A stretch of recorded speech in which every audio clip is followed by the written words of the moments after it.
Now, James Whitey Bulger on trial. It was a tense day in court today as jurors continued deliberations. Lawyers met in secret with the judge several times for 2.5 hours. The subject of those meetings is much of a mystery as the man on trial.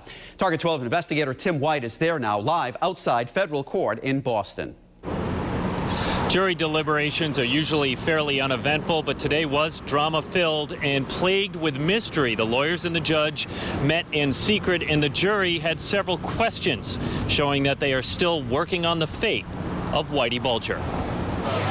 It was the first full day of deliberations for the jury in the trial of James Whitey Bulger. There were some tense moments in court as lawyers met repeatedly with the judge in secret. It remains unclear what was at issue. I was up there looking for answers, and nobody would answer me. The day began with questions from the jury, including the issue of statute of limitations.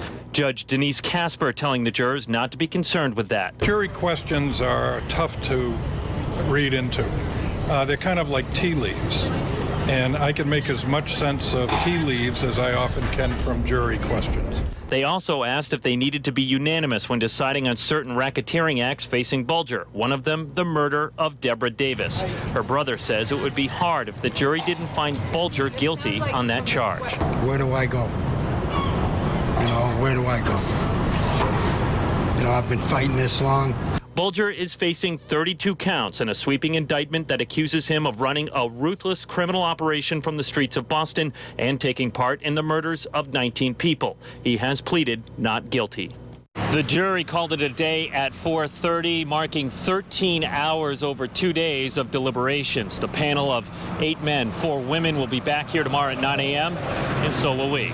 Live in Boston with the Target 12 investigators, Tim White, Eyewitness News.